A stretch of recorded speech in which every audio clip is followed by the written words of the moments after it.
Did you know? For some, the opening of the Huntington Beach International Surfing Museum inside the Main Street Library was a joyous event. But for others, it's a hostile takeover, aided and abetted by the current city council, all wearing matching surf shirts. Museum Executive Director P.T. Townend said it began in 2023 after a conversation with then Mayor Tony Strickland. There was a lot of politicking to make that all work. In the end, we got a unanimous 7-0 vote for this to happen earlier this year, and here we are. Yes, here we are. Exhibit A of the agreement between the city and HBISM specifies which spaces are solely for each entity and which will be shared. The main reading room is designated library, but for a narrow area along the front wall to vertically display long wooden surfboards. Space on the other side of the high-ceilinged room, filled with natural light, is designated for 4 small museum display cubes.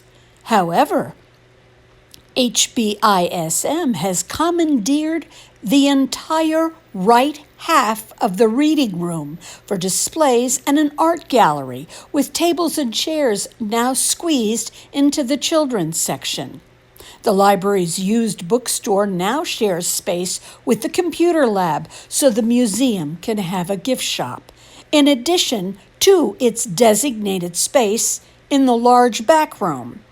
HBISM's board president, Fred Wilson, claims it's just a misunderstanding on the part of the folks that are the library advocates.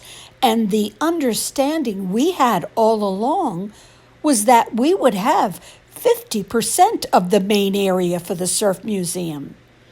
When shown Exhibit A and asked how the limited display areas morphed into half of the main reading room, Museum Vice President Glenn Brumage said, "See, that's what I don't like, these gotcha questions." HBISM is charged only $500 per month for its areas designated in Exhibit A, yet has seized considerably more with no increase in cost. No commissions on art gallery sales, no percentage of gift shop sales, and the city pays all utilities. It seems public resources are being used improperly to benefit a private enterprise that was delinquent on its rent for nearly a year at its previous location.